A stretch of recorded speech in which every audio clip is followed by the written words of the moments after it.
Assalamualaikum. Salam. Aduh, mikirin jorok ya. Ngelamun aja Bang Melki nih. Ah, lu ngerakain gua aja lo. Aduh, Bang Melki, mikirin apa sih, Bang? Dari tadi ngelamun aja, cepet tua tahu. Mikirin BBM ya, yang lagi naik sekarang. Ah, lu ngerusak khayalan gua aja tau. Ya iyalah gua pikirin BBM. Coba. Ah, usah dipikirin, Bang. Itu udah kerjaannya mereka yang di atas, bapak-bapak yang sudah kita tunjuk, kita manahkan. Coba lu bayangin. Kalau seandainya BBM naik, otomatis kayak kebutuhan pokok tuh ada pangan, Iya. makan beras, ini itu, otomatis juga ikut naik. Iyalah, masa Ntar dulu BBM nih. naik ada beras turun harganya nggak mungkin. Tambah dong. lagi dengan kebutuhan sekunder, tersier, ini itu, otomatis makin nggak berani dong gue buat nikah. Oh, mikirin nikah ya? Aduh, zaman sekarang masih sendiri. Jangan banget nih Bang. Emangnya Bang Melki mau menikah? Apa udah punya kepribadian tuh? Maksudnya? Ya, contohnya nih, mobil pribadi, rumah pribadi. Udah punya? Pekerjaan tetap udah punya belum? Belum kan? Nah, belum lagi nih Bang, tunjangan yang kita butuhkan kalau berumah tangga. Tunjangan anak, tunjangan istri. Yang semuanya harus ada. Minimal jadi PNS kek, atau pegawai BUMN, atau karyawan di sebuah perusahaan besar. Belum lagi nih, Bang Melki kan barusan tamat wisuda. Terus nggak mau nyenengin orang tua apa? Terus gimana nggak perasaan orang tua Bang? Baru tamat udah mikir nikah, babak belur dong. Iya ya. Ada nggak? Kok gue jadi iya ya, kasian juga ya sama orang tua. Iya. Ada kemarin lah saya kuliah. Kemarin sih belum tahu uang ya. Sekarang baru punya uang dikit udah minta nikah. Minimal ngasih jajan adik-adik kek. Iya. Minimal bantu biaya harian ya minimal. Iya. Minimal juga kebutuhan Bang Melki sendiri nggak minta lagi sama orang tua. Malah calonnya katanya mau jadi PNS dulu. Katanya mau jadi dokter dulu. Nah itu. Dia juga punya rencana A, B, C, D. Kalau lu sendiri gimana? Kalau Ramon sih sampai sekarang masih belum menemukan yang cewek idaman, cewek yang satu hati sama Ramon. Kayaknya masih jauh lah Bang. Gak mungkin dong hari ini Ramon ketemu sama ceweknya, besok langsung jodoh jadian nikah. Nggak zamannya kita lagi, itu zamannya tempo doloe gitu. Ini pacaran dulu nih. Iya, iyalah seperti kita yang kebanyakan.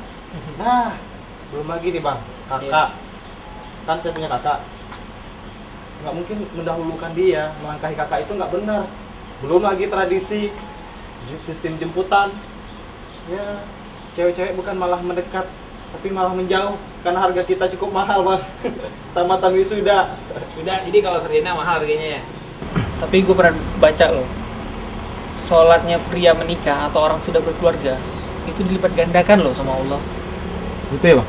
Jadi kita belum nikah ini, gimana dong solusinya?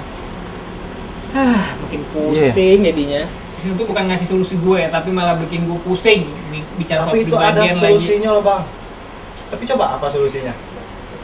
Ya apa solusinya? Assalamualaikum. Waalaikumsalam. Ngapain nih? Serius banget itu kayaknya. Pucuk dicinta ulang pun tiba. Bang Melki, Iya. ini adalah Ustadz Evi Santoso. Beliau sudah mengemas tausiah dalam bentuk CD. 2 CD loh Bang. Iya. CD pertama, renungan malam pertama dalam alam kubur. Yang kedua, memimikan Asmaul Husna. Wah, bagus Bang, keren. Iya, saya pernah lihat kalau nggak salah, tapi di sana oh iya di Alfitra, di Alfitra saya lihat. Di Gramedia juga ada Bang. Oh Gramedia juga ada. Iya. Oh iya deh, nanti saya beli deh, insya Allah saya koleksi. Mumpung ada Ustadz nih mengenai persoalan Bang Melki tadi, tentu kita akan bertanya banyak dengan Ustadz. Tapi sebelumnya kita harus ikuti dahulu komentar masyarakat tentang pernikahan dini, nikah, dan pacaran. Ini liputannya.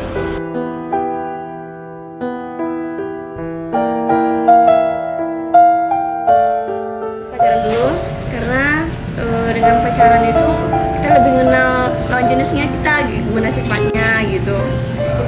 Iya, kepribadiannya. Pacaran dulu baru nikah. Kalau menurut saya pacaran boleh saja asalkan bagi diri kita sendiri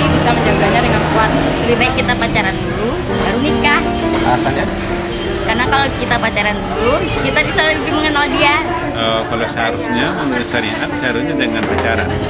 Dalam Islam tuh tidak ada tentang pacaran. Cuman dalam Islam ada pacaran, tapi kalau pacaran dalam Islam tuh telah nikah ya.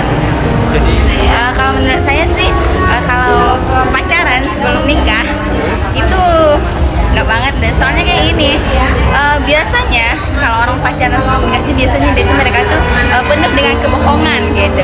Mereka tampil dengan yang terbaik kayak gitu dengan dari pacarnya.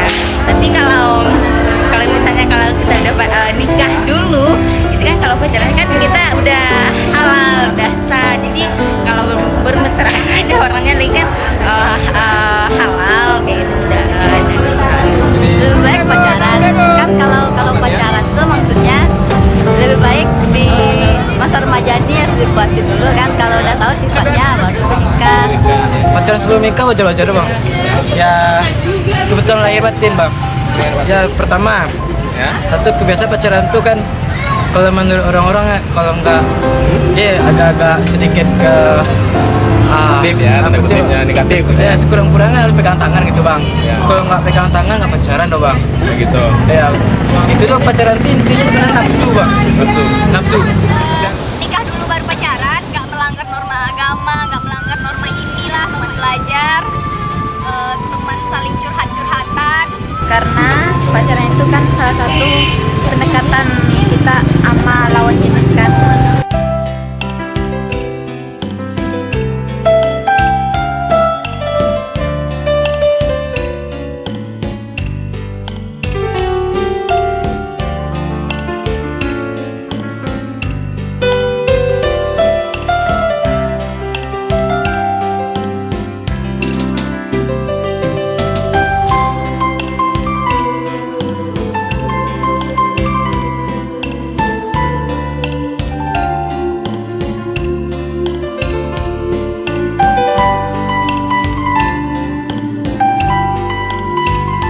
Itu boleh-boleh saja, asalkan tidak melebihi batas-batas yang ditentukan.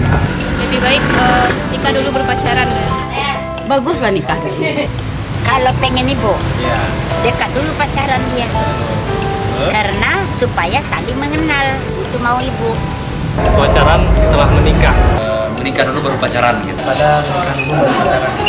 Kalau nak pacaran nanti jangan istilahnya terberi kucing karung kita kan rugi.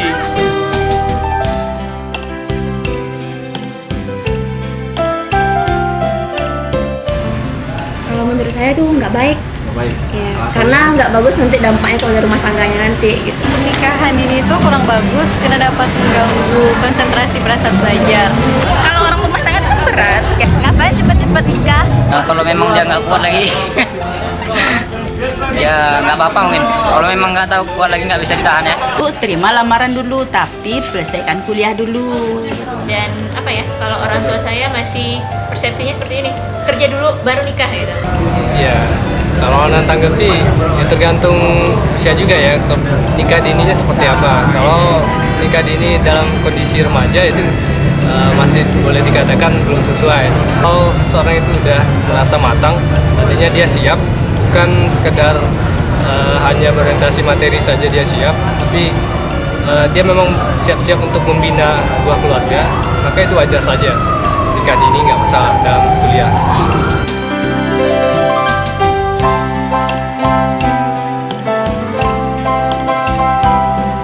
Ya, dulu dong usaha remaja kita. Ya kalau dari kesiapan, ruhnya insya Allah Anda bisa siap. Kalau emang orangnya komitmen dengan Islam, insya Allah diterima. Nggak masalah, karena kalau emang udah jodoh saat itu nggak apa-apa.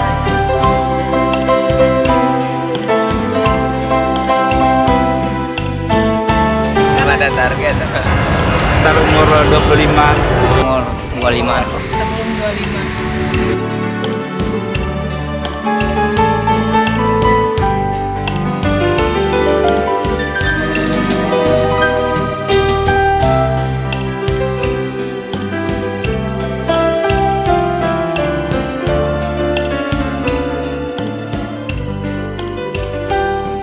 Oke pemirsa, setelah kita mendengarkan komentar dari masyarakat tentang pacaran, menikah dan pernikahan dini.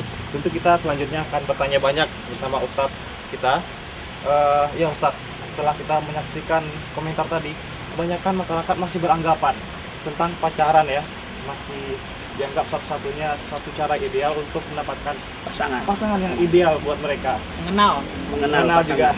Dan lain lagi juga program-program TV yang sekarang ini menayangkan film-film yang Menghalalkan temanya ya. itu semuanya tentang pacaran, itu boleh. Kayaknya pacaran itu boleh-boleh Nah, aja. ini, Ustaz. Tapi yang jadi persoalan banget Ustaz ya, kita nih sebagai anak ya, kudu berbakti dulu deh sama orang tua gitu loh. Ya minimal bantu adik-adik bayar kuliah dulu, atau ngasih uang per bulan ke orang tua. Jadi nggak bisa begitu tamat minta nikah, nggak bisa. Iya nggak bisa gitu loh. Iya kalau orang tua kita kaya, kalau enggak, kalau pas-pasan gimana coba. Jadi kesannya harus berakti dulu deh, ntar lah nikah ntar nanti aja 28, 29, 30 bahkan 31. Maka orang bilang sekarang yang lebih trennya life begin in 40. Jadi kehidupan tuh mulai di umur 40 gitu loh.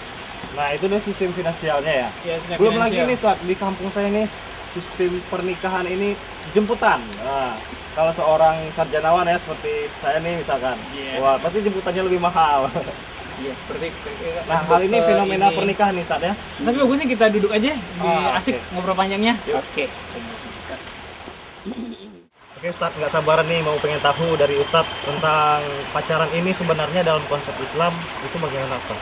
Komentarnya Ustaz, kayak persoalan-persoalan tadi kayak gimana gitu. Jadi menarik sekali sebenarnya ya ketika kita diskusi tentang pacaran, gitu ya, kita diskusi tentang uang jemputan atau yang mau nikah dan minta sama orang tua nggak diizinin, karena katanya bakti dulu, kami udah payah-payah ngelahirin membesarkan tiba-tiba udah tamat kuliah minta nikah aja gitu ya. Iya. Ini menarik sekali untuk didiskusikan. Jadi pemirsa hadirin, kalau kita melihat fenomena ini seolah-olah sudah jadi hal yang biasa di masyarakat kita. Padahal sesungguhnya bicara bab pernikahan ini dalam Islam bicara bab yang sangat penting untuk diseriuskan. Kata Rasulullah misalnya dalam satu hadis mengatakan hanya ada 4 hal yang harus disegerakan kita melaksanakannya. Pertama, nyelenggaraan jenazah, itu nggak boleh tunda-tunda. Yang kedua, membayar hutang kalau sudah punya uang. Gitu. Yang ketiga, salah satunya menikahkan anak gadis atau anak bujang ketika dia telah punya keinginan menikah. Kalau kita lihat sejarah, Imam Syafi'i misalnya, dia menikahkan anaknya itu ketika mulai balik. Jadi begitu anaknya itu mulai masuk ABG, tiap malam Imam Syafi'i itu ngelihat tempat tidurnya. Kalau sudah bermimpi sang anak laki-lakinya, maka besok pagi dia akan tawarkan, nak gimana, bapak nikahkan kamu? Secepat itu kan Ustaz? Begitu cepatnya kalau Imam Syafi'i gitu ya, menjalankan sunnah Rasulullah SAW. Jadi kalau kita lihat fenomena tentang pacaran, saya tidak mengatakan bahwa pacaran itu dilarang, gitu ya, sebelum kita melihat apa sih fenomena yang ada. Pertama, yang ingin saya tekankan kepada kita, bahwa ternyata pacaran itu tidak menjamin seseorang itu bisa mendapatkan pasangan ideal. Kenapa begitu? Karena ada sebuah data di Badan Penyelesai Perceraian, dia ngadukan masalah perceraian 1 tahun pernikahan pertama, ternyata justru yang banyak cerai 1 tahun pertama nikah itu adalah orang yang paling lama pacaran. Gawat nih. Buktikan ya, Gawat nih. menarik gitu ya. Itu satu fenomena gitu. Ketika saya pernah ditanya oleh jamaah, kenapa kok bisa terjadi Ustaz, padahal mereka sudah lama bersama. Saya katakan pada mereka, sesungguhnya secara psikologi menurut Faudil Azim, pacaran itu tidak bisa membuat kita mengenal pasangan kita terlalu dalam. Kenapa? Karena kita tidak pernah bersama 24 jam dengan dia. Kemudian ketika pacaran nggak ada beban, gitu. Nggak ada beban.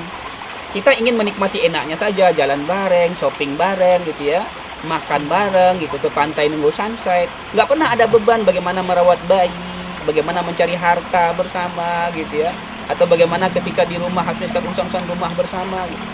Jadi kata ahli, pacaran itu tidak menjadi solusi untuk menemukan apakah dia ideal untuk kita atau tidak, karena kita nggak bisa melihat sisi-sisi negatifnya ketika pacaran. Semua disembunyiin ya? Sembunyiin. Contoh sederhana, misalnya kalau kita tanya Pak Melki ketika jalan bareng sama pasangannya, mungkin nggak Pak Melki melirik wanita lain ketika ada di sampingnya ada seorang wanita? Nggak mungkin. Gitu. Saya yakin. Nggak Selalu mungkin. nih. Gitu ya. Iya, namanya mata Ustaz. Mata gitu ya. Pasti dia takut sama pasangannya. Jadi kejujuran nggak bisa terlihat di situ gitu. Yang kedua, kita ketika pakai ingin disanjung semua gitu. Iya, Nggak ada yang betul. beban berat di sana. Nggak mungkin juga dalam berpacaran membicarakan keburukannya dia Nggak sendiri mungkin, sama nggak pasangannya, mungkin. Ustaz, ya. Pasti Kita gimana? berusaha nutup semua. Tampil harus lebih baik. Bahkan mau berangkat aja kadang-kadang kalau perlengkapan itu minjem sama teman gitu. Jadi nggak yang sesungguhnya nampak. Itu satu fenomena. Gitu, satu fenomena. Berarti semuanya serba kepura-puraan ya. Betul, dalam pacaran. betul. Tapi ada juga yang ngomong Ustaz, jadi gini, saya pacaran itu saya tampil apa adanya gitu. Jadi apalagi kalau selebritis kita ya, apalagi di Indonesia itu sepertinya mereka public figure, orang melihat mereka banyak gitu. Jadi mereka mengambil langkah untuk berpacaran. Nah ini hal seperti ini yang membuat kita ya, saya sendiri pun juga wah iya ya kalau malam minggu sepi ini di rumah, apalagi kalau teman-teman nggak ada, apalagi kalau gering-gering sedikit Ustaz. Nah seperti itu yang kebanyakan di tengah-tengah masyarakat kita Ustaz, ya. Jadi memang masyarakat kita dalam konteks ini dominan terpengaruh oleh fenomena selebriti mereka, gitu ya. Dunia entertainment mereka, bukan oleh Al-Quran atau oleh agama mereka. Gitu. Ketika ditanya kenapa Anda pacaran, ya selebriti begitu semua. Gitu. Padahal betapa banyak orang yang sudah pacaran dari mulai SMP pacaran, SMA pacaran sampai kuliah. Gitu. Tapi kenyataannya begitu habis kuliah putus kan, betapa banyak. Ini satu fenomena. Yang kedua, dan juga harus kita dudukkan ke masyarakat itu menyangkut masalah yang tadi. Soal berbakti pada orang tua, justru Islam lebih tegas lagi loh. Yang berbakti. Misalnya anak laki-laki itu tidak boleh putus hubungannya sama orang tuanya sampai orang tuanya meninggal. Sekalipun dia telah berkeluarga, punya anak. Bahkan perhatian tertingginya harus pada orang tuanya di atas istrinya dan anak-anaknya. Anak-anaknya. Tapi sekarang beda loh Ustaz. Sekarang beda gitu Sekarang ya. beda. Ada loh namanya istri, ikatan suami takut istri. Nah, ini ketika memang konsep-konsep berumah tangganya tidak dibangun berdasarkan konsep Islam. Sehingga istrinya juga tidak memandang bahwa suaminya harus disupport untuk berbakti tetap pada orang tuanya. Tapi coba kalau ketika dasar membangun rumah tangga mereka ada dasar Islam, nggak akan terjadi begini. Ketika lengah saja kita nggak nelpon, seminggu misalnya sudah punya rumah sendiri, istri ngingatin, bang, telepon dong, sibuk. Begitu. Kenapa? Karena dia tahu betul itu bagian dari tanggung jawab dia sebagai suami, sebagai istri, mengingatkan suaminya tetap berbakti pada orang tuanya. Logikanya kalau penghasilan 1 juta nih contohnya, ada istri sekarang, otomatis makan istri, bayar bajunya istri, bayar lain sebagainya. Otomatis kalau biasanya kita gaji 1 juta bisa saving untuk orang tua 200.000 misalnya, otomatis yang 200.000 itu anggapan orang tua udah nggak buat mereka lagi, apalagi anak, apalagi udah hamil istrinya, ntar pos bersalin, terus bikin rumah. Pokoknya finansial deh Ustaz, pokoknya bikin pusing nih finansial ini. Jadi sindrom itu yang apalagi kalau belum bekerja sama sekali. Nah, apalagi kalau belum bekerja ya. Tetap ya kayak Oh, PNS lah atau pegawai bank atau BUMN. Belum ada tunjangan. Kayak saya nih Ustaz, penghasilannya tidak tetap tapi biasanya tetap berpenghasilan. Iya seperti itu. Jadi fenomena ini yang harus sebenarnya kita sampaikan ke masyarakat. Orang tua menghalang-halangi anaknya dengan alasan nanti ya mereka tetap dapat dari anaknya gitu ya, dia bulan segala macam. Tapi yang harus kita dudukkan secara tegas adalah niat orang tua melahirkan dan membesarkan anaknya. Di dalam Al-Quran sekalipun tidak ada satupun perintah bahwa orang tua itu nanti ketika anaknya sukses minta anaknya memberikan dulu biayanya dalam bentuk finansial, konteksnya ini ya. Kalau berbakti memang sampai akhir hayat, tapi dalam bentuk finansial. Justru orang tua sesungguhnya harusnya tidak pernah berharap 1% pun akan kembali. Karena Allah menilai itu adalah bagian ibadah terbesarnya sebagai orang tua. Hamil ibadah, melahirkan ibadah, membesarkan ibadah, bekerja cari nafkah untuk dia ibadah. Maka kalau ada orang tua yang dari awal sudah berniat, seolah-olah dia menjadikan anaknya investasi setelah nanti beruntung gitu ya, kalau seperti modal, mereka dapat bagi hasil terus tiap bulan dari anaknya. Nah itu salah sesungguhnya cara berpikir orang tua. Jadi sebenarnya jadi keutamaan menikah itu sebenarnya apa sih Ustaz? Sehingga tadi di awal dikatakan 4 yang harus disegerakan, maksudnya menikah. Iya, dan orang sekarang ya bener-bener wah menikah itu udahlah ntar 27, 28, 25 masih kecil, terlalu gatel nikah terlalu dini. Belum gitu. mapan gitu. Belum mapan. Jadi kita lihat misalnya ketika bicara masalah keutamaan, saya inginkan kita pemirsa semua, bingkai kita membingkai masalah ini adalah bingkai agama kita, keyakinan kita. Karena kata Rasulullah, menikah itu setengah dari din seseorang. Dari agama? Iya, setengah agama. Bayangkan kalau misalnya ada orang bujang salat, kemudian ada orang yang sudah menikah salat. Setusuk salatnya orang bujang itu pahalanya di mata Allah tidak akan pernah lebih dari setengah salatnya seorang laki-laki yang sudah menikah. Masya Allah. Rugi dong saya salat selama ini. Aduh, gimana Apalagi sering tinggal sholatnya. Iya udah, enggak dong, salat nggak tinggal dong. Maka oleh karena itu kita lihat dulu dalam Al-Quran seperti apa Al-Quran memandang pernikahan. Salah satunya misalnya apa kata Allah dalam surah An-Nisa ayat yang ketiga. Fankihu ma tabalakum minan nisa. Masna wa sulasa wa ruba. Nikahi olehmu wanita itu yang kamu sukai 2, 3 atau 4. Oh, langsung 2 aja nih Ustaz. Jadi satu itu kalau kita lihat ujung hadisnya adalah apabila kamu takut tidak mampu berlaku adil 2, 3 atau 4 itu baru cukup satu. Jadi artinya apa? Kalau kita lihat ayat itu mengatakan satu itu pilihan minimal. Pilihan minimal itu satu dalil yang kita lihat. Yang kedua, ketika memang semua kita berdoa setiap hari mengatakan Rabbana atina fid dunya hasanah, ingin bahagia dunia. Wa fil akhirati hasanah, ingin bahagia akhirat. Wa qina azabannar. Allah menjamin dengan nikah caranya. Maka kata Allah, kita lihat dalam surah Ar-Rum ayat yang ke-21 misalnya, wa min ayatihi an khalaqa lakum min anfusikum azwajan litaskunu ilaiha wa ja'ala bainakum mawaddah warahmah. Jadi kalau ingin hidup tenang, tentram, kemudian muncul cinta dan kasih sayang, itu awalnya harus menikah. Harus menikah. Bahkan Allah menekankan di sini dengan kata yang demikian itu, kata Allah, adalah tanda-tanda ayat Allah bagi orang-orang yang berpikir. La ayatin liqaumi yatafakkarun. Artinya kalau kita lihat terjemahan sederhana atau tafsir sederhana dari ayat ini, justru orang-orang tidak mau menikah adalah orang-orang tidak mau mengambil pelajaran dari ayat-ayat Allah. Atau orang-orang yang tidak percaya dengan konsep Allah gitu, kalau dia masih ragu menikah. Karena Allah katakan begitu, la ayatin liqaumi yatafakkarun. Ayat ini menjawab bahwa pertama, fenomena yang kita lihat tadi katanya pacaran gitu ya, cinta, maka psikolog Islam mengatakan tidak ada cinta dalam pacaran. Yang ada hanya hawa nafsu gitu ya. Fata morgana, kesenangan. Cinta yang hakiki itu tumbuh itu dari hati. Cinta itu fitrah, hati itu fitrah. Dia baru akan tumbuh ketika diproses dengan cara yang fitrah dan di tempat yang fitrah. Maka cinta seorang laki-laki akan tumbuh dalam hati dan bersemi dalam hati perempuan yang fitrah, istrinya. Cinta istri pada suaminya akan tumbuh dalam hati dan untuk suaminya di tempat yang fitrah, istrinya dan suaminya. Kapan itu terjadi? Ketika pernikahan. Berarti terbantah habis pacaran itu dengan konsep ini terbantah habis ya. Jadi nggak ada istilah pacaran lagi buat kenal ya. Maka oleh karena itu, sebenarnya pacaran yang indah itu adalah pacaran setelah menikah. Ya, Gitu ya, Ustaz? pacaran setelah menikah.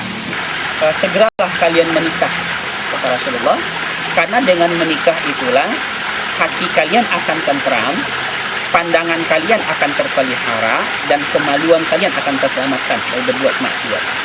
Hadis itu diriwayatkan oleh Bukhari dan Muslim. Jadi hadis utama sahih. Bahkan ketika salah seorang sahabat Abdullah bin Mas'ud ketika berkumpul bersama Rasulullah, mereka ini waktu itu belum punya pekerjaan, belum punya penghasilan. Jadi samalah dengan kita sekarang baru tamat kuliah baru cari-cari kerja gitu ya, cari kerja. Maka Rasulullah memanggil mereka. Mereka udah anak-anak muda energi semua dipanggil dikumpulin Rasulullah. Begitu dikumpulin sama sahabatnya, apa kata Rasulullah? Segeralah kalian menikah. Maka kalau kalian hari ini miskin, setelah menikah akan Allah kayakan. Makanya kita Itu janji Allah ya. Itu janji Allah. Janji Allah. Itu hadis Rasulullah. Dari Imam Ahmad, Ibnu Majah, Ibnu Hibban, Tirmidzi. An-nikahu bisunnati. Man raghiba an sunnati falaisa minni. Nikah itu sunnahku, kata Rasulullah. Dan barang siapa yang tidak mau menghidupkan sunnahku, dia sesungguhnya bukan dari golonganku. Itu hadis dari Bukhari, Muslim, Tirmidzi, Ahmad, gitu ya. Hadisnya sahih sekali. Saya menjadi semakin takut ya mendengarkan ayat-ayat dan hadis-hadis yang dijelaskan tentang kalau kita masih pada pacaran dan tidak mau bergerak hatinya untuk menikah yang lebih halal. Itu juga ya orang-orang yang belum menikah sampai sekarang, apalagi kalau umurnya udah lanjut ya Ustaz, Yeah. dalam artian udah jodohnya nggak ada lagi. Ini sebuah fenomena kalau kita ya di kalangan para mubalik itu sering berceloteh. Kalau ada dai yang sudah umurnya 25 ya, tapi belum menikah, maka kita sudah mengatakan mereka itu ingkari sunnah. Sunnah. Ini dalam sebuah celoteh gitu ya, bukan hadis, bukan ayat gitu. Apa maksudnya? Karena Rasulullah itu mengakhiri masa lajangnya umur 25. Dan pas gitu ya. Dan oleh karena itu kalau kita lihat Rasulullah, maka kita juga harus melihat bagaimana Rasulullah ketika muda. Artinya apa? Harusnya anak muda sekarang itu jangan melihat Rasulullah menikah umur 25 saja. Tapi bagaimana persiapan Rasulullah untuk umur 25 itu bisa menikah. Sehingga ketika meminang Khadijah saja misalnya, dia bisa bayar mahal berapa? 20 ekor onta terbaik kan? Onta merah gitu. Kalau sekarang 20 nisan Terano standarnya. Karena kendaraan pejabat waktu itu kan onta merah. Sekarang nisan Terano. Boro-boro juga pengasuh juga pas-pasan. Nah, itu contoh Rasulullah. Sehingga Rasulullah itu dari umur 9 tahun udah mandiri gitu. Jadi ini yang jadi masalah juga sesungguhnya bagi orang muda sekarang. Kenapa orang tua kita tidak mau melepas gitu ya? Kenapa kita gamang? Karena kita dari awal belum menyiapkan diri kita untuk mandiri dalam bidang ekonomi. Sampai kuliah kan masih minta semua gitu ya. Tiap bulan tinggal lapor gitu. Nah, ini yang jadi fenomena sesungguhnya. Maka kalau kita melihat sunnah Nabi, lihat secara total, termasuk juga bagaimana kita mempersiapkan diri kita secara utuh. Kayak gini, jadi menikah itu kamu kondisinya ada 4 untuk menikah. Yang pertama wajib, yang kedua benar, yang ketiga makruh, yang keempat haram gitu. Haram. Jadi tadi finansial itu kalau seandainya udah bagus, berarti apakah pernikahan itu hanya sebatas finansial oke atau gimana? Jadi kalau kita melihat masalah pernikahan tadi, saya belum menyelesaikan keutamaannya dan beberapa saja gitu. Salah satunya adalah kalau kita simpulkan menikah itu yang pertama akan memunculkan ketenangan jiwa, yaitu menutup penyakit mental tadi, menenangkan hati. Makanya kalau orang bujang umur sudah 25, dari segi ekonomi sudah bagus gitu, tapi nggak mau menikah, yang kita curigai itu mentalnya nggak sehat. Salah satunya suka berbuat maksiat sendirian. Oh, ini gimana nih bermuasal sendirian? Ini maksudnya gimana nih Ustaz? Bisa jadi gitu. Berkhayal-khayal gitu ya Ustaz? Berkhayalkah sampai ada sebuah riset misalnya kemarin saya baca dari teman-teman LSM remaja mengatakan 90% remaja laki-laki itu melakukan masturbasi. Itu wujud pikiran yang nggak sehat, yang mental nggak sehat, hati yang nggak sehat, dan itu bisa berdampak kepada penyakit. Jadi juga penyakit fisik akan mulai dari situ. Maka kalau kita ingin tenang, nggak gelisah lagi melihat perempuan yang nggak tutup aurat, melihat perempuan-perempuan cantik atau wanita-wanita mapan ketika bertemu dengan dia, nggak kepikir lagi malam. Penutup paling ampuhnya itu ya udah menikah, hati tenang, kemudian baru kasih dan sayang Allah turunkan. Jadi ayat tadi mengatakan begitu. Mawaddah warahmah itu turunnya setelah halal. Setelah halal. Jadi kasih sayang itu akan muncul, akan kita dapat ketika sudah menikah. Ini keutamaan kedua, itu keutamaan kedua. Kita yang hakiki ya, kita yang hakiki kita dapat, ya, ketenangan batin kita dapat, kasih dan sayang kita tidak. Kemudian mentalitas kita akan sehat kalau kita menyegerakan pernikahan. Di samping itu juga keutamaannya fenomena-fenomena yang sekarang terjadi, bentuk-bentuk kenakalan remaja kita makin meluas. Di antaranya banyak kita temukan sekarang misalnya MBA kata orang ya, married by accident, kecelakaan. Kalau dulu di Sumatera Barat terkenal dengan kawin paksa, kalau sekarang justru banyak yang terpaksa dikawinkan. Nah ini fenomena balik zaman sekarang ya. Karena menikah dihalangi gitu ya, menikah jadi momok, tapi mereka sudah butuh gitu, makanya bermaksiat jadinya. Nah ini solusi mungkin yang harus kita lakukan. Setelah kita mendengar tadi tentang keutamaan menikah yang tadi ya banyak sekali saya dengar. Yang pertama itu menyiapkan mental, menimbulkan rasa cinta yang hakiki. Iya betul. Yang kedua menyiapkan mental, yang ketiga membesar rasa malu ya Ustaz ya. Tapi masih ada nggak Ustaz keutamaan yang lainnya yang paling besar itu Ustaz? Jadi banyak sekali sebenarnya keutamaan lain menikah itu, salah satunya adalah setelah yang 3 tadi kita bahas, sekarang ini kita melihat bagaimana tanggung jawab seseorang, baik tanggung jawab istri maupun suami, perempuan atau laki-laki. Seseorang yang masih mau hanya berpacaran, menikmati kenikmatan memanatap wajah perempuan atau wajah laki-laki, tidak mau menikah, maka sesungguhnya dari segi tanggung jawab kita perlu bertanya sama mereka. Apakah mereka sudah serius menatap pernikahan itu dengan segala resikonya? Maka oleh karena itu Faudin Azim mengatakan ketika ditanya tentang masalah finansial menikah, beliau menjawabnya justru berbalik. Sesungguhnya Anda tidak perlu tanya pada saya itu bagaimana finansial setelah menikah, karena Allah sudah menjamin. Tapi yang saya tanya sekarang, kata beliau, seperti apa kesiapan mental Anda untuk bertanggung jawab setelah Anda menikahi seseorang. Misalnya bekerja keras, hidup sederhana, segala macam, itu semua tanggung jawab. Maka oleh karena itu, agar kita lebih siap bertanggung jawab, satu hal yang harus kita dudukkan masalahnya, prinsip kita menikah itu untuk apa sih? Kalau kita memandang pernikahan itu ibadah, ya, maka semua beban setelah menikah akan jadi ibadah. Maka oleh karena itu memang itu yang harus kita lihat. Gitu. Sayang kalau kita terlambat mengambil pahala sementara memperpanjang dosa. Gitu ya. Kalau masih pacaran terus, jalan bareng, ngelirik itu dosa semua karena kata Rasulullah itu zina. Oke, kayaknya bisa diambil benang merah deh. Kayaknya kalau laki-laki yang menikah berarti mereka udah bertanggung jawab. Kalau pacaran berarti masih belum punya tanggung jawab. Nah, ini lain lagi Ustadz. Saya melihat fenomena kawan-kawan saya yang sebelum beliau menikah, kelihatan kanak-kanaknya. Tapi setelah menikah, wah dewasa banget. Lebih dewasa ya. Iya. Jadi memang begitu. Banyak sekali fenomena tentang tanggung jawab ini kita lihat di masyarakat. Begitu mereka pacaran mesra sekali gitu. Iya. Macam-macam permintaannya. Tapi begitu kecelakaan ketika sang perempuan mengatakan bahwa dia begini begitu. Gitu. Kamu harus tanggung jawab nih gitu loh. Iya, misalnya kayak begitu ya, nuntut tanggung jawab, nuntut dinikahi. Malah mereka lari, tidak tanggung jawab. Bahkan misalnya sekarang fenomena kita lihat bukti mereka nggak bertanggung jawab apa? Banyak sekali setiap tahun itu peningkatan jumlah aborsi. Nah, kenapa itu bukti tidak tanggung jawab gitu? Atau kayak kasus di beberapa daerah begitu hamil justru yang membunuh dia yang menghamilinya, nutup rasa malu, itu bukti tidak bertanggung jawab. Ya, sekarang lagi tren efek buruk. Efek buruk karena mereka belum mau bertanggung jawab. Gitu. Berarti yang kasihan si perempuan ya, yang si banyak cowok nggak mau jadi tanggung korban. jawab, perempuan ya. Perempuan. Yang cowok nggak mau tanggung jawab, ya enak dong kita pacar kita udah bisa ngapain aja, tapi nggak ada tanggung jawab. Kasian juga sama cewek-cewek yang udah nyerahin tangannya, Apa dia macem-macem diserahin ya kan sayang. Ya, sayang juga yang kasiannya banget. Yang laki-laki yang kedua udah menjadi the second hand.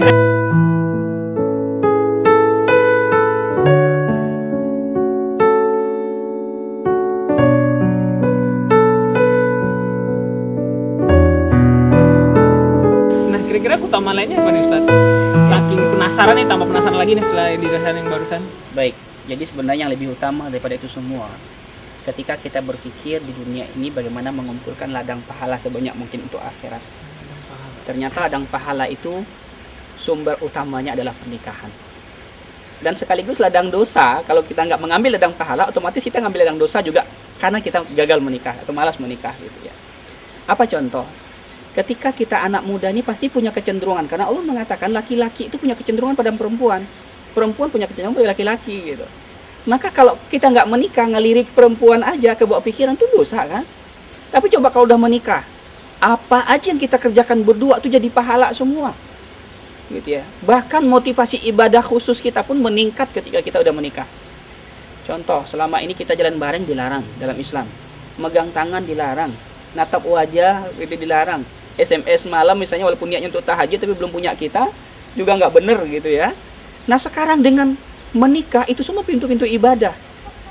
Mulai dari kata Rasulullah, nilai ibadah orang menikah berbeda dengan bujangan seperti yang saya katakan tadi, gitu ya. Sehingga pahala sholat kita sudah berlipat ganda, pahala baca sudah berlipat ganda gitu ya. Sampai hubungan-hubungan kita semua jadi ibadah. Contoh sederhana, ketika kita misalnya di rumah gitu ya, malam duluan bangun, istri di samping kita yang sudah menikah gitu. Masalah duluan kita ke kamar mandi, kemudian kita berwudu, setelah itu tangan yang masih basah kita oleskan ke wajahnya. Dek, bangun dek, mari kita tahajud bareng. Mengusap wajahnya itu juga pahala gitu.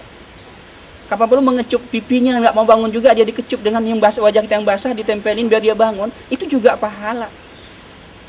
Kemudian pagi ketika berangkat gitu. Selama ini kita nggak ada salam, nggak ada apa gitu, nggak ada jabatan tangan, nggak ada ciuman tangan oleh istri. Sekarang jadi ladang ibadah semua. Pulang makan bareng, kalau selama ini makan bareng di pantai jadi dosa, sembunyi-sembunyi di Satpol PP misalnya gitu ya. Sekarang makan bareng juga jadi pahala. Gitu. Ngantar dia kemana-mana jadi pahala. Belum lagi nanti kalau di rumah misalnya ada waktu kosong Sabtu Minggu, kita buat makanan kesukaan bareng gitu ya sambil bercanda. Apalagi sudah punya anak-anak, ditimpalin ngeceri anak-anak, semua ibadah gitu.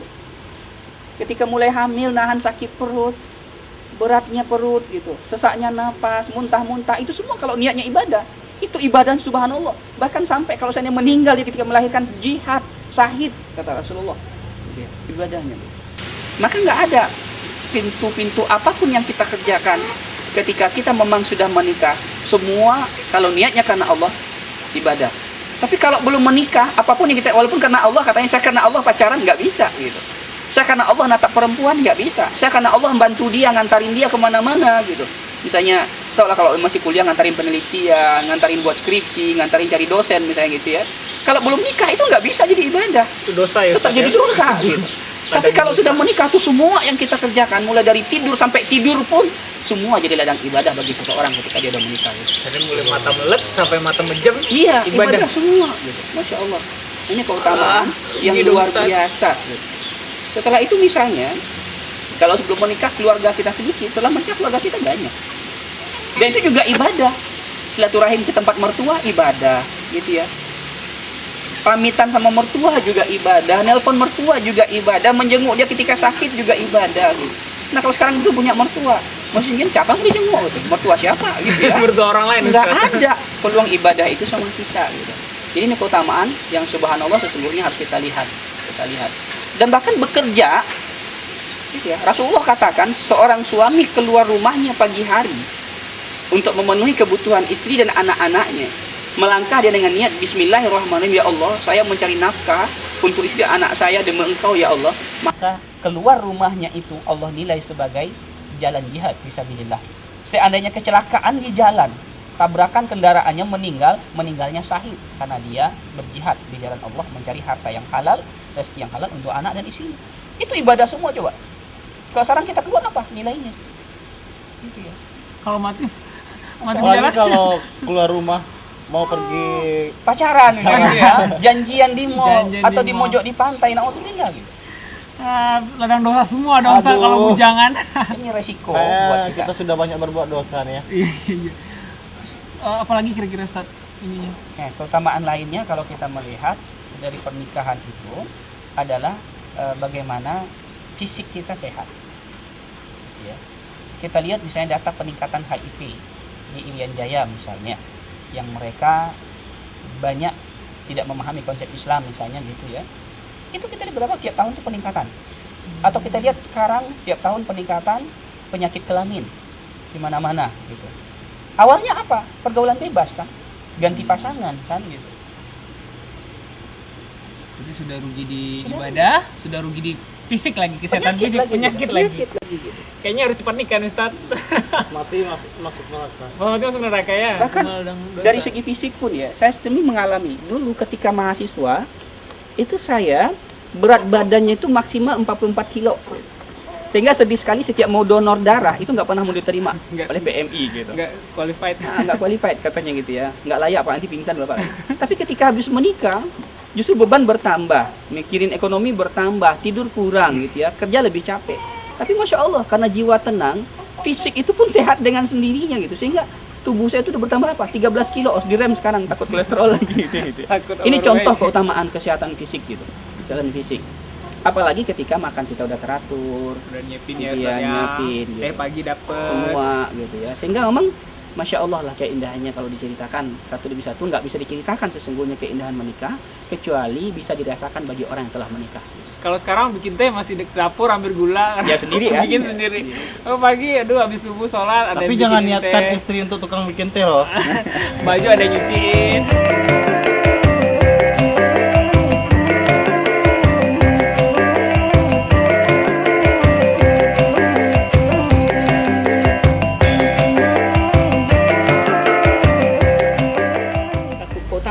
Lain yang sesungguhnya juga tidak kalah pentingnya dari yang lain kita lihat adalah menikah itu satu cara melindungi martabat seorang perempuan, mulai dari pelecehan yang sekarang banyak terjadi ya, kemudian banyak masyarakat kita yang menyepelekan wanita janda gitu, atau yang belum menikah umur sudah lanjut dikatakan perawan tua gitu ya, sehingga itu dampak psikologisnya luar biasa. Makanya Rasulullah itu kalau kita lihat dalam sejarah, beliau banyak punya istri itu satu penyebabnya adalah untuk mengangkat harkat wanita yang ditinggalkan oleh suaminya yang meninggal di medan perang gitu. Kalau kita lihat sejarah, satu-satunya yang perawan dinikahi Rasulullah cuma Aisyah kan. Yang lain janda semua gitu. Bahkan banyak yang beliau nikahi tidak beliau campuri. Cuma beliau ingin merangkul dia biar psikologinya yang down karena suaminya meninggal medan jihad atau anak-anak yang kehilangan ayah gitu ya. Itu yang dirangkul oleh Rasulullah, mengangkat derajatnya. Sehingga dia menjadi orang yang punya status gitu. Suaminya siapa? Rasulullah gitu. Kalau janda kan dilecehkan gitu. Apalagi janda zaman sekarang. Tempat ngadu kemana? Nah, Rasulullah ngambil itu semua gitu ya. Dan kita nggak ingin pelecehan seksual. Kalau ditanya sekarang siapa yang mau adiknya dilecehkan? Pasti nggak ada dong. Nggak ada yang mau kan? Siapa yang mau eteknya atau ibunya ketika janda dilecehkan? Pasti nggak mau. Nah, salah satu untuk memuliakan itu semua adalah rumah tangga.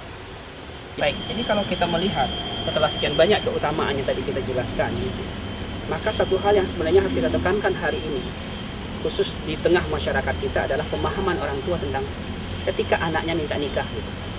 Pertama, saya pernah menemukan ada kecurigaan orang tua ketika anaknya di kampus tidak pernah pacaran, gitu. Tiba-tiba pulang kampung habis ini minta nikah. Ada apa nih? Jadi muncul kecurigaan di tengah masyarakat. Kamu kok pulang-pulang minta nikah? Ada apa? Gitu ya. Kamu ngikut aliran sesat kali ya? Nah, itu fenomena satu. Maka ada kecurigaan, jangan-jangan kamu begini ada masalah tiba-tiba pulang minta nikah. Itu satu. Yang kedua, kasus yang kita lihat tadi, dia anggapan orang tua seorang anak laki-laki khususnya begitu habis tamat harus berbakti dulu, dan bentuk berbaktinya adalah tunda dulu nikah. Gitu ya. Padahal sesungguhnya kita lihat pernikahan itu justru meningkatkan baktinya kepada orang tuanya, apalagi yang perempuan.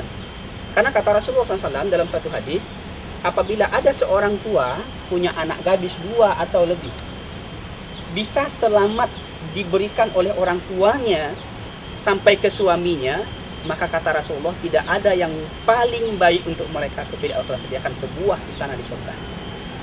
Surga Allah. Rugi banget orang tua. Maka orang tua yang nahan-nahan gitu ya, biarlah kalian pacaran dulu lah sekian lama sampai matang ekonomi calon suamimu. Kalau kecelakaan gimana? Hilang kesempatan gitu ya. Atau alasan karena belum mapan terus minta dijemput kayak kasus tadi gitu ya. Akhirnya apa? Mereka sudah butuh, mereka sudah saling cinta, jalan bareng kemana-mana. Kalau kecelakaan?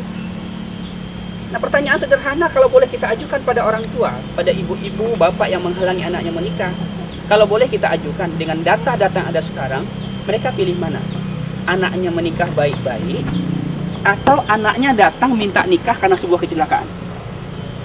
Pasti minta nikah baik-baik. Nikah baik-baik pasti minta gitu ya.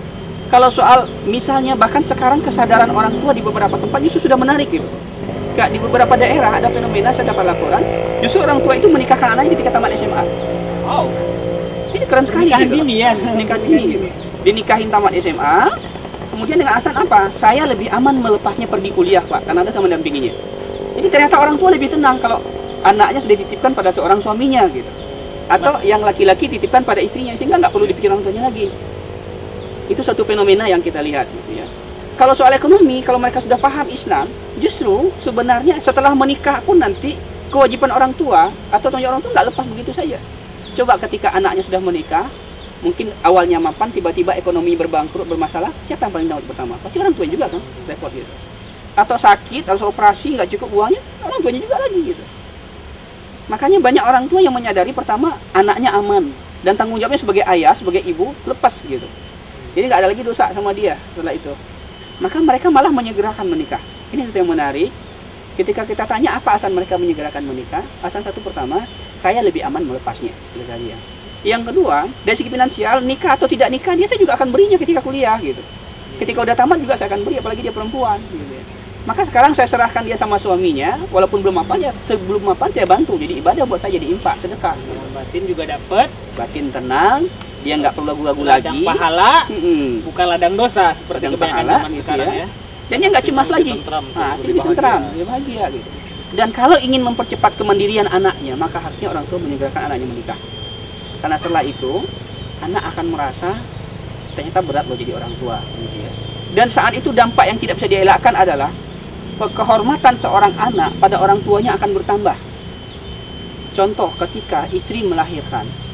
Kalau ada suami mendampingi istrinya melahirkan, dia akan melihat bagaimana susahnya melahirkan itu. Dia akan melihat bagaimana beratnya seorang istri menahan sakit, gitu ya, melahirkan seorang bayi. Saat itu muncul ke saya, beginilah ibu saya dulu melahirkan saya. Mungkin saya tinggalkan? Nggak mungkin. Mungkin dikucilkan gitu aja. Gitu ya. Mungkin saya tinggalkan, kita diberi istri? Nggak mungkin. Seorang perempuan juga setelah dia melahirkan tahu sakitnya begitu, dia akan jadi, begini dulu ibu saya melahirkan saya. Ternyata sakit. Begini susahnya saya hamil, muntah-muntah gitu. Kok saya begitu habis menikah lupa aja seorang tua saya? Nggak mungkin. Gitu. Maka justru kalau orang tua sekarang susah mengatakan anaknya menghormati dia waktu muda gitu ya, suka marah-marah, suka ngebohongi, suruh dia nikah lebih cepat. Dengan itu dia akan sadar insya Allah bagaimana beratnya jadi orang tua. Sehingga kehormatannya pada orang tuanya, memuliakan orang tua itu bisa bertambah karena memang betul. Maka oleh karena itu harusnya ya masyarakat tidak melihat hanya sisi finansial, tapi justru ketika mereka meyakini rezeki itu datang dari Allah, mereka meyakini janji Allah itu pasti. Kalau miskin sebelum nikah kan Allah kayakan. Tidak ada alasan bagi kita yang sudah sanggup menikah, apalagi sudah punya kecenderungan, jangankan sampai pada tingkat wajib, sunat saja gitu ya, itu maka sudah harus menikah gitu. Yang kita takut itu jangan-jangan lama sekali kita memelihara dosa yang tidak seharusnya ada pada kita. Menimba dosa. Menimba dosa gitu bukan ya. menimba pahala. Kemana-mana bawa dosa, pikiran bawa dosa, hati bawa dosa, memandang bawa dosa, nyentuh tangan dosa. Jadi ke orang tua kan kita perlu meluruskan pemahaman. Maka saran saya agar orang tua juga bisa mempermudah, harusnya kita yang akan menikah juga menunjukkan kesiapan kita untuk menikah.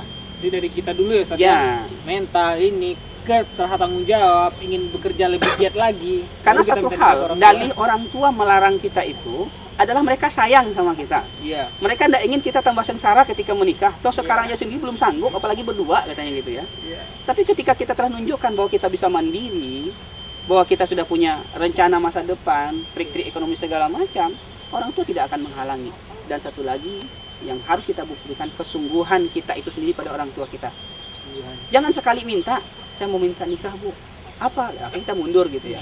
Coba terus menerus. Saya punya banyak contoh gitu ya, contoh orang-orang dulu aktivis dakwah terutama, ya mereka menikah tahun 2 kuliah, mereka menikah tahun 1 kuliah. Ketika tanya orang tuanya apa yang akan kamu lakukan, yang jelas saya yakin dengan janji Allah. Saya hanya minta izin sama ibu, bapak, saya laki-laki dan saya akan bertanggung jawab. Oh nggak mau sekali, 2 kali, 3 kali, sampai ada yang mengikuti ibunya itu masak di dapur, gitu ya.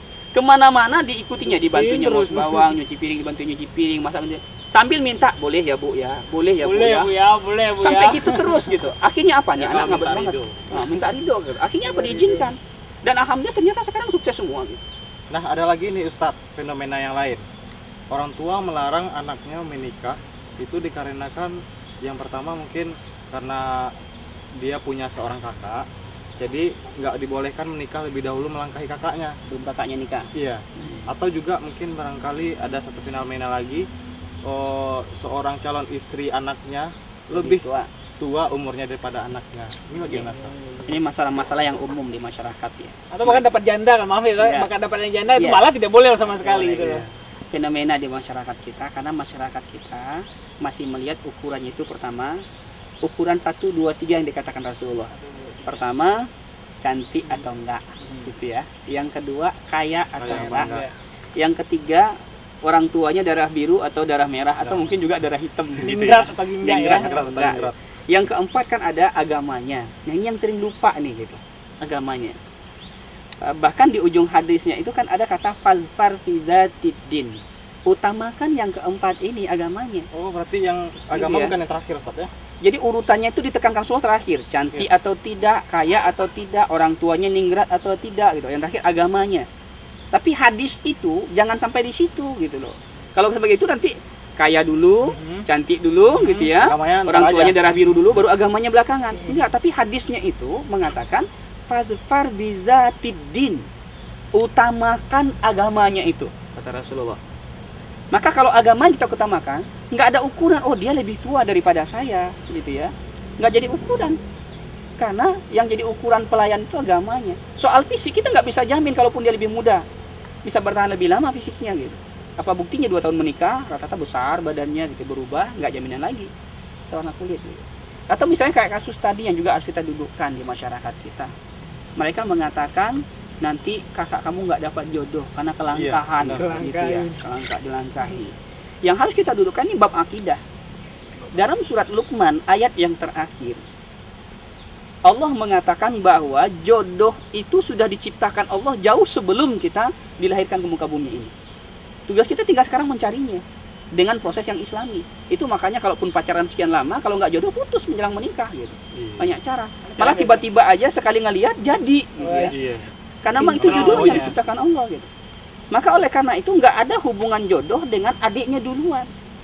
Karena itu udah ketetapan Allah, nggak bisa dilangkahi, nggak bisa dikatakan, oh ini kelangkahan ini gitu. Nggak bisa. Bisa jadi omong 1 tahun lagi, 2 tahun lagi, karena kapan bertemunya gitu ya, itu rahasia Allah. Rahasia Allah. Kapan hari hanya kita amal soleh itu sebenarnya sudah rahasia Allah. Ikhtiar kita lakukan. Keputusan tangan Allah. Makanya kadang-kadang kita udah berikhtiar pun, prosesnya benar pun, tiba-tiba ada aja serangan. Misalnya kayak kemarin kita lihat sebuah berita mengatakan calon pengantin baru meninggal dunia 2 hari menjelang menikah gitu. Itu karena memang belum diciptakan Allah untuk dia. Prosesnya udah benar semua. Tiba-tiba ngantarin undangan buat teman yang masih terluka, kecelakaan meninggal gitu. Ini bisa terjadi kan? Maka oleh karena itu, bab ini harus kita hubungkan bab keyakinan kita tentang apa yang dikatakan Allah. Rezeki, maut, jodoh gitu ya. Itu semua di tangan Allah Subhanahu wa taala. Kita ada lebih mempelajari lagi ya. Konsep-konsep agama kita seperti apa mengenai bab pernikahan. Maka oleh karena itu, intinya yang pertama kita harus menyesuaikan bicara bab nikah ini dengan bab keyakinan kita, agama kita. Kalau kita dudukkan hanya dengan bab budaya, nanti nggak akan cocok-cocok gitu. Nggak akan bertemu. Tapi dengan bab keislaman, insya Allah selesai semua. Maka oleh karena itu, nggak ada alasan bagi kita yang masih muda untuk menunda pernikahan. Berarti kita bisa juga berkesimpulan Ustadz, nggak benar juga kalau ada sebagian orang mengatakan kebudayaan adat kita yang dikatakan adat Besandisara itu, Sara Besandi Kitabullah, rupanya memiliki kebiasaan seperti mitos tadi gitu. ABSSBK. Maka oleh karena itu, kita justru ketika melaksanakan nikah lebih cepat, ketika meluruskan cara berpandangan orang tua bahwa justru menegakkan ABSSBK. Karena adat kita bersandikan Sara bersandi Kitabullah. Pedoman akhir kita itu yang paling atas adalah Kitabullah.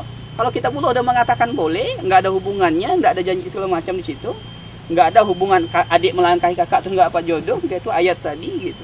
Nggak ada hubungan rezeki dengan setelah menikah, karena rezeki sebelum lahir pun sudah ditetapkan Allah, calon istri juga ditetapkan Allah, maka nggak ada alasan bagi kita sekarang.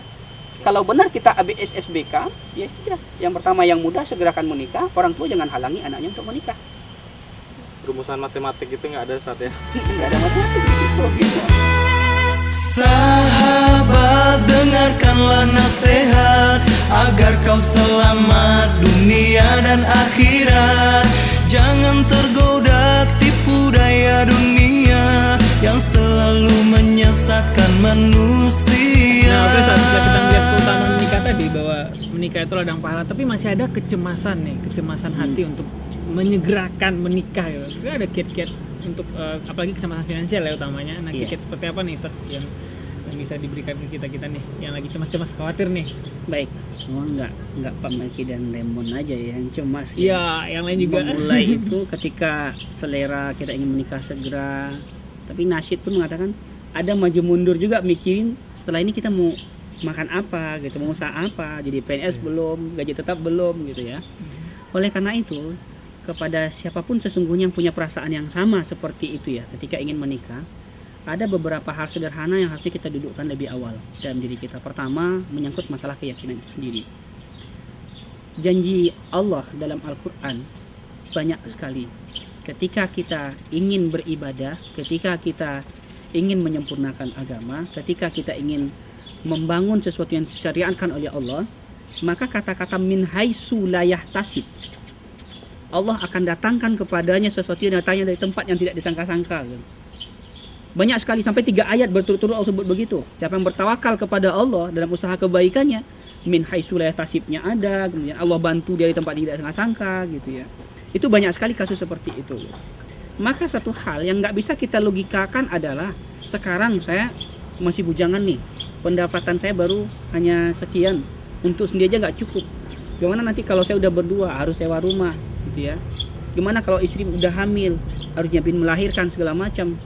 Kalau itu yang kita pikirkan sekarang sebelum kita melewati, yang akan muncul adalah ketakutan-ketakutan. Sama dengan ketika kita mau ke pasar sekarang, gitu ya, mau ke pasar. Saya mau ke pasar nih, tapi mau yang terbayang udah terbayang pasar tuh, dan udah terbayang mau kita beli di pasar. Tapi ketika kita mau melangkah dari sini ke pasar, kebayang gimana kalau saya nanti kecelakaan di jalan, kan nggak sampai ke pasar gitu. Padahal belum tentu terjadi, itu rahasia Allah gitu. Dan kita nggak tahu juga rezeki kita besok seperti apa, tahun depan seperti apa. Yang jelas yang kita yakini pertama, menikah itu perintah Allah. Apabila sesuatu yang diperintahkan Allah kita kerjakan, maka Allah akan bersama kita ketika mengerjakannya. Allah Maha Kaya, gitu ya. Pintu rezeki Allah nggak tahu kita dari mana-mana. Yang kedua, Allah mengatakan bahwa setiap hamba yang akan dilahirkan Allah, makhluk jangankan manusia, burung saja, gitu ya, menetaskan anak sampai 10 ketika lahir itu dihidupkan oleh Allah semua. Nggak pernah dia punya stok ilmu, nggak pernah punya stok rezeki, gitu ya, di rumah tabungan apa-apa. Hari ini anaknya menetas, hari ini dia mulai terbang paginya kemana-mana dari satu dahan ke dahan, mencari ulat, mencari padi, mencari apa gitu. Dan sorenya anaknya pasti kenyang semua dan tidur dalam keadaan nyaman. Besok dia ulanginya lagi. Gitu.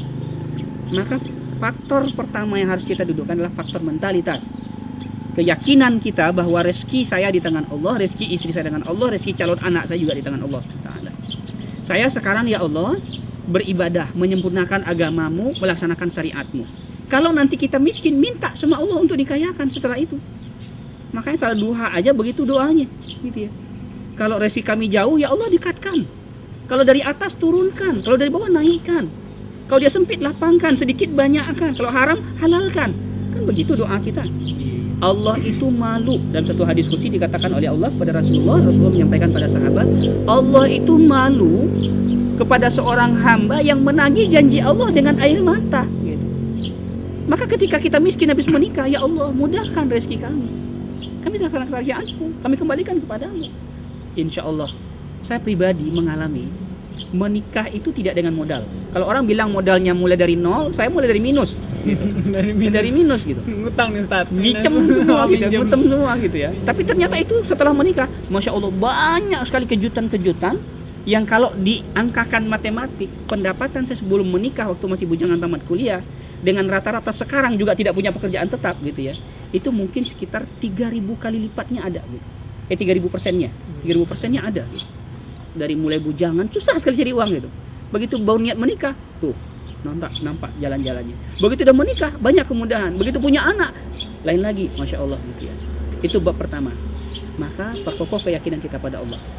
Yang kedua, jangan bayangkan ekonomi itu, kemapanan ekonomi ketika kita sudah punya pekerjaan tetap. Punya pekerjaan tetap pun belum tentu jaminan. Contoh, Anda sekarang udah pegawai. Kalau besok seandainya perusahaan kita bekerja itu bermasalah, bangkrut, di PHK, mau apa lagi setelah itu? Sekarang sendiri, besok dan istri sudah itu kalau punya anak 3 bermasalah gimana? Kalau kita bayarnya di tetap gitu. Atau Anda PNS, tiba-tiba nanti ada masalah di kantor, mungkin Allah membuat kita ini itu ya, terus dipecat, dikeluarkan, gimana? Gitu. Nggak bisa kita ini kan. Maka yang paling penting masalah ini sesungguhnya, kata Dr. Fauzil Azim PSI, seorang psikolog rumah tangga mengatakan, adalah kesiapan kita untuk bekerja keras, mencari nafkah yang halal, baik dan berkah untuk keluarga kita setelah Allah titipkan mereka kepada kita lewat ijab kabul, kalau istri, lewat rumah tangga nanti anak gitu ya. Kesiapan kita itu yang paling penting gitu. Kalau soal rezeki berikutnya setelah kita siap dan bekerja keras, mintalah pada Allah setelah itu. Yang ketiga yang harus kita dudukkan adalah bagaimana kita jangan berpikir membangun rumah tangga itu dengan sesuatu yang sangat wah. Sekarang orang mengatakan kepribadian itu diplesetkan. Harus punya mobil pribadi, punya rumah pribadi gitu ya. Macam-macam gitu. Maka coba berpikir sesederhana mungkin membangun pernikahan itu gitu. Bahkan pestanya sederhana mungkin, karena Allah inginkan kan bukan mewah-mewahnya. Tapi yang disuruh Allah menikah gitu. Kalau pesta harus di hotel, harus ngundang ini, ngundang itu justru bisa jadi dia dilarang oleh Rasulullah ketika memaksakan diri kita untuk itu, sampai utang-utang atau mubazir atau bermaksiat ketika pesta gitu. Ini dilarang oleh Allah SWT.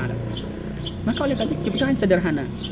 Kalau masalah ekonomi sederhana, yang paling penting sesungguhnya jiwa entrepreneurship kita hidupkan. Banyak sumber-sumber ekonomi itu yang Rasulullah katakan bukan dari sebagai pegawai. Bahkan kalau kita lihat dalam hadis Rasulullah, 10 sahabat itu yang jamin masuk surga, 9-nya bukan pegawai kan? 9-nya pengusaha, entrepreneur. Kita lihat sejarah, Abdurrahman bin Auf memulai usaha di Madinah. Itu usaha apa? usaha tali onta. Tanpa modal dia mulai. Sebelum ini kebiasaan orang Madinah itu kalau jual onta tuh talinya dilepas. Jadi orang beli onta tali baru gitu, atau jual domba segala macam. Jadi dia ngelihat ini kok dibuang, mubazir gitu. Akhirnya apa, dia kumpulin itu semua, kemudian dibersihin. Begitu dibersihin dijual lagi. Setengah dari harga baru atau lebih daripada itu, semua orang bisa tarik beli itu. Murah ya? Nah, yang murah gitu. Dari situ dia kumpulin modal, dalam tempo 3 bulan dia udah punya toko di Madinah. Jeli ngeliat peluang. Jadi ngeliat peluang gitu. Maka oleh itu banyak hal sesungguhnya kalau kita melirik ke arah entrepreneurship. Mulai dari hal yang paling sepele gitu, membuat sesuatu makanan kecil, ditaruh ke kedai-kedai, bisa hidup gitu. Contoh, saya berikan analisa sebuah usaha sederhana ya. Ketika saya dialog dengan pemilik sebuah palanta tahu di bypass gitu. Itu ternyata dengan jual tahu saja omsetnya satu malam bisa sampai 2 juta gitu. Jual tahu aja ya. Itu ya. Atau sekarang fenomena kemana-mana kita lihat di sepanjangnya buat pojok jus buah gitu ya. Iya. Itu kalau memang kita kelola dengan baik, hidup kok insya Allah rumah tangga kita dari itu gitu. Rasulullah memulainya dengan bisnis kecil. Atau menjual jasa ketika kita punya kemampuan dengan jasa. Kayak sekarang misalnya syuting itu jasa gitu, punya penghasilan. Atau keahlian kita di bidang teknologi itu jadi penghasilan. Iya betul. Keahlian kita bilang bahasa jadi penghasilan. Atau kayak Pak Melki misalnya dari teknik matematiknya bagus, ngajari anak-anak SD aja privat matematik itu jadi penghasilan. Raymond misalnya baca Qurannya bagus, privat anak pejabat saja ngajarin Quran ke rumahnya tiap malam itu udah hidup gitu. Ada teman saya yang privat Quran aja kerjanya itu bisa penghasilan di atas 2 juta 1 bulan, lebih besar gaji PNS. PNS baru ya. Padahal nggak terikat loh gitu. Cuma ngajar privat dari rumah ke rumah, hanya ngajar abata untuk anak-anak. Jadi itu banyak sekali yang bisa kita kerjakan gitu. Ketika kita jadi di pasar. Satu yang paling menarik saya ingin sampaikan, ketika saya dialog dengan seorang amai-amai dari Kuranji gitu ya. Dia pagi jam 4 sudah naik mobil lurus itu ke pasar, bawa sebuah timbangan, kemudian bawa sebuah perlak hitam yang kira-kira 1,5 meter mungkin ya, dan kantong asoy gitu. Tanya kemana dia? Yang tadi ke pasar raya pagi, dan itu semua modalnya untuk berbisnis. Apa yang dilakukannya? Jam 4:30 pagi itu dia mendatangi seorang agen cabai yang berburu cabai di daerah. Dia ambil 1 karung, dia encer di pasar. Jam 10 pagi dia sudah bisa menjual 50 kilo. Selisihnya untuk dia 1 kilo ketika waktu harga cabai mahal itu bisa sampai 3.000 gitu. Dari harga agen ke harga enceran itu ya bisa sampai 3.000. Coba kalau 50 kilo setiap pagi dia habis berapa? 150.000 sehari. Tanpa suami dia bisa menghidupi anaknya sampai kuliah gitu. Apa usahanya? Cuma jual cabai, nggak modal gitu. Itu contoh bagaimana kita lihat peluang gitu. Maka oleh karena itu ketika bicara entrepreneurship, yang pertama kita harus mencoba menciptakan diri kita ini jeli melihat peluang. Apa contoh peluang yang banyak? Misalnya kita bisa memanfaatkan relasi kita untuk relasi bisnis juga gitu. Ketika berdakwah, ketika kemana, atau punya teman di daerah lain. Contoh misalnya kita punya teman di Riau. Riau itu sayurnya dari Sumbar semua. Pernah kepikir nggak kita misalnya gitu ya, Bang coba ngontak teman kita yang di Riau, bisa nggak dia masuk sayur dari Bukit Tinggi atau Padang Luar situ, kita drop dari sini, dia masarin di sana, itu udah uang. Atau ikannya dari sini semua gitu, ikan laut, ikannya itu cara bisnis. Atau dulu ada teman saya yang coba memasarin antar provinsi gitu, antar pulau, apa sih yang banyak di Bandung di drop ke sini, apa yang banyak di sini di dropnya ke Jawa, ini dibutuhkan Jawa gitu, itu jadi bisnis. Yang kedua memanfaatkan momen jadi uang, contohnya momen pilkada, momen pemilu gitu. Saya pernah mendengar bagaimana seorang Valentino Dinsi itu bisa mendapatkan keuntungan satu proyek baju kaos pemilu sekali tender itu 250 juta. Kerjanya cuma menghubungkan sebuah parpol dengan perusahaan baju di Bandung. Gitu. Satu tender baju saja dia dapat 250 juta gitu. Itu hanya dia butuhkan waktu 1 bulan. Mulai lobby parpol, kemudian lobby pabrik baju, buat MOU dan minta fee di antara mereka. 1 bulan dia dapat 250 juta. Itu momen mereka memanfaatkan gitu ya, untuk jadi uang. Maka oleh karena itu sebenarnya kalau berpikir rezeki ini mudah ya, praktis sekali sebenarnya. Bahkan dalam Islam itu kalau kita lihat sejarah, sahabat-sahabat itu jarang yang mau disuruh malah jadi pegawai tetap gitu. Atau kalau kita lihat apakah komentar Dr. Abdullah dari Malaysia? Dr. Abdullah ini untuk kita ketahui dia punya istri 4, anaknya 32. Masya Allah, banyak sekali Dari Ustaz, 4 istri, 32. gitu ya. Tapi sekarang dia jadi raja bisnis parfum dan pakaian muslim di Indonesia yang kantornya seluruh kantor pos. Jadi kalau kita masuk kantor pos, ada kantor kecil, parfum, peci, baju muslim, itu beliau punya. Dia bisa mempekerjakan sekarang 1000 keluarga. 1000 keluarga untuk jaga kantornya itu. Apa kata beliau? Kalau Anda masih bekerja sama orang lain, gitu ya, apapun bentuknya, sesungguhnya akidah Anda itu susah untuk merdekanya, katanya. Karena masih rasa takut pada atasan, rasa takut kena ini, itu lebih tinggi daripada rasa takut pada Allah SWT. Sehingga kita takut keluar jam kerja untuk salat berjamaah ke masjid, takut ditegur segala macam. Padahal kita Takut duha ya. Maka beliau menyarankan malah, justru kalau Anda ingin benar-benar jadi orang yang sempurna agamanya, pilihlah jalur seperti yang disuruh oleh Rasulullah, berwirausaha. Maka mentalitas itu mungkin yang perlu kita kembangkan ketika mau memulai rumah tangga baru. Jadi nggak ada alasan Ustaz ya, karena hanya faktor rezeki yang ditakutkan untuk tidak menikah. Semua ditepis Jauh habis. sekali. Semua ditepis habis. ya, Jadi Ustaz, ya. sesungguhnya sekali lagi ingin saya katakan bahwa yang bermasalah itu bukan ekonomi kita, Tapi kita yang sendiri. tapi yang bermasalah itu pertama akidah kita, keyakinan kita. Yang kedua mentalitas kita. Kita masih melihat bahwa rezeki itu bekerja, gitu loh. Padahal celah untuk berusaha itu lebih banyak. Dan kalau orang semua bekerja, gitu ya, siapa sih yang bisa menciptakan lapangan kerja sebanyak itu? Gitu.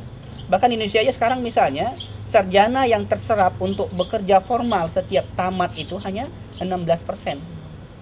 Gitu ya. Maka oleh karena itu yang harus kita kembangkan dari sekarang ketika kita mau menikah adalah mentalitas hidup sederhana, mentalitas wirausaha. Kalau itu sudah kita hidupkan, insya Allah nggak ada problem. Gitu. Gimana Bang Meki? Siap bekerja keras? Siap. Siap dong tentunya. Alhamdulillahirrabbilalamin. Pemirsa, sudah kita dengarkan bersama tausiah dari Ustadz dan ulasan beliau tentang keutamaan menikah dan juga kiat-kiat membangun ekonomi sederhana di rumah tangga. Agar acara ini, diskusi kita ini lebih diridhoi oleh Allah Subhanahu wa taala, tentunya juga kita tutup dengan doa yang akan dipimpin oleh Ustaz. Silakan. Baik, Pak Remon, Pak Melki dan pemirsa yang dirahmati Allah, kita tentunya hanya bisa berusaha, baik kiat-kiatnya dan strategi apapun yang telah dijelaskan tadi, rasanya tidak akan mungkin terlaksana tanpa pertolongan dan bimbingan dari Allah Subhanahu wa taala. Oleh karena itu, mari sama-sama di akhir sesi diskusi ini kita serahkan semua urusan kita kembali kepada Allah SWT. Kita berdoa kepada Allah, semoga apa yang kita inginkan dikabulkan oleh Allah lebih cepat. Baik, karena kita mau berdoa kepada Allah SWT, marilah kita tekurkan sejenak kepala kita tundukkan wajah kita, dan kita angkat doa kita dengan sungguh-sungguh kepada Allah SWT. Kita awali dengan doa kita ini dengan istighfar kepada Allah. Astaghfirullahaladzim, Astaghfirullahaladzim, Astaghfirullahaladzim. Na'udzu billahi minasyaitonir rajim. Bismillahirrahmanirrahim. Alhamdulillahi rabbil alamin wal 'aqibatu lil muttaqin. Wassalatu wassalamu ala asyrafil anbiya'i mursalin wa ala alihi wa sahbihi rasulillahi ajmain. Allahumma ya muqallibal qulub, sabbid qulubina ya Allah, sabbid qulubina ya Rahim, sabbid qulubina ya Aziz, sabbid qulubina ala dinika wa ala ta'atika ya Allah ya Rahman ya Rahim. Allahumma hdina syiratal mustaqim, syiratal ladzina an'amta alaihim ghairil maghdubi alaihim waladdallin. Amin. Allahumma ahyina bil iman wa amitna bil iman wa akhshurna bil iman wa adkhilna jannata ma'al iman.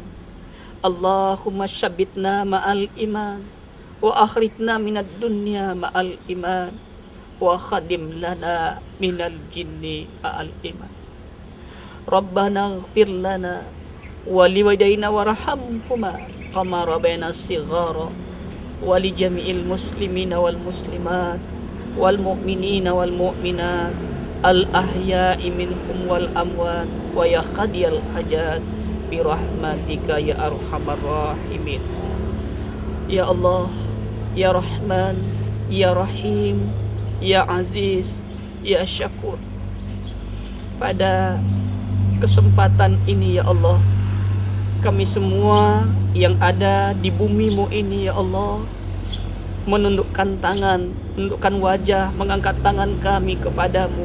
Saya memohon pertolongan terhadap segala rencana yang telah kami rencanakan. Allahumma ya Allah yang maha mengabulkan doa.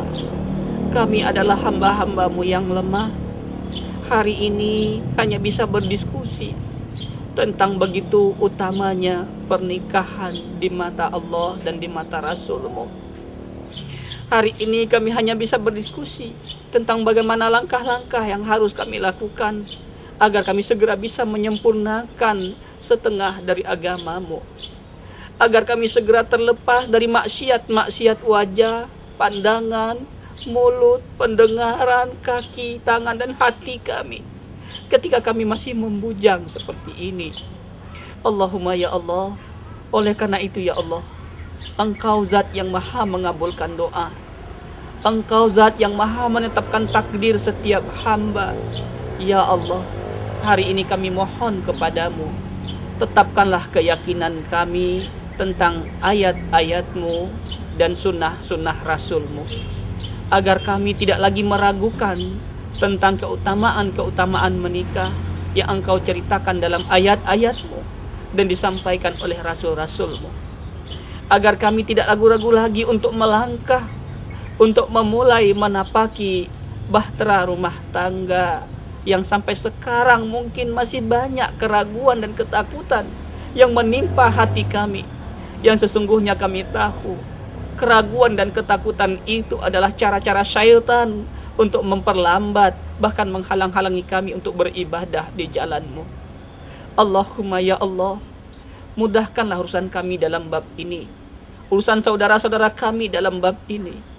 Kalau sekiranya mereka belum menemukan pasangan yang cocok untuk mereka, maka segeralah pertemukan ya Allah. Karena Engkau dalam ayat-Mu mengatakan, Engkau akan menemukan, memberikan pasangan orang-orang itu sekufu dengannya. Muslimin dengan muslimat, so'imin dengan so'imat, muhsinin dengan muhsinat. Allahumma ya Allah, bila seandainya jalan untuk ke situ masih terasa sangat sulit, berat dan mendaki bagi kami, maka mudahkanlah jalan itu ya Allah. Luruskanlah jalan itu ya Allah. Singkirkanlah rintangan-rintangan di perjalanan menuju rumah tangga itu ya Allah. Dan jadikanlah itu di hati kami sebuah cita-cita mulia yang harus segera kami wujudkan. Allahumma ya Allah, bila seandainya kami masih meragukan tentang rezeki dan ekonomi kami setelah melanjutkan pernikahan nanti, mantapkanlah keyakinan kami yang masih goyah ya Allah tentang janji-janji-Mu, bahwa Engkau berjanji bila seorang hamba-Mu ingin melakukan pernikahan tapi dia masih takut karena kemiskinan atau belum mempunyai apa-apa, Engkau menjanjikan dan menjamin mereka Engkau kayakan setelah mereka melangsungkan pernikahan karena-Mu.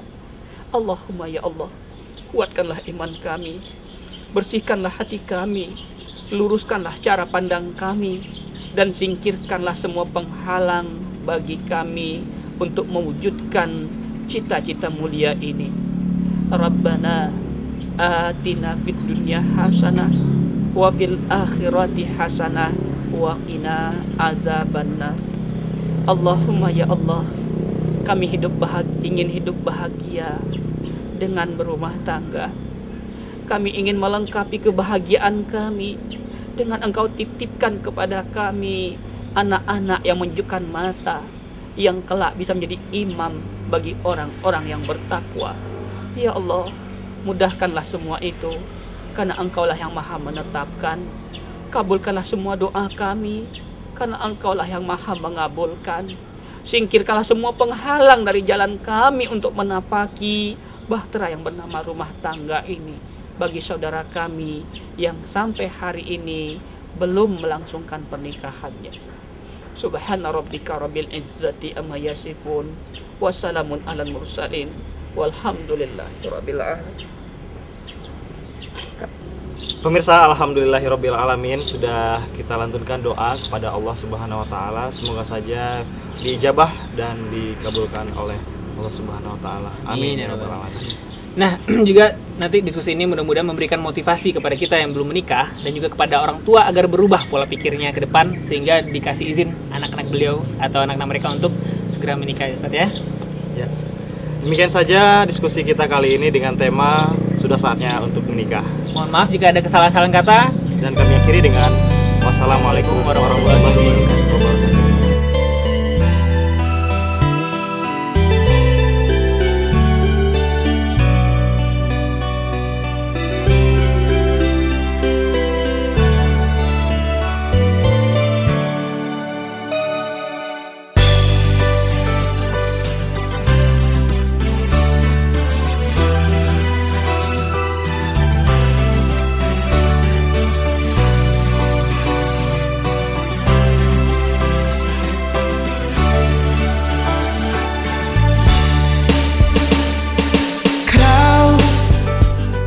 Adalah belahan jiwaku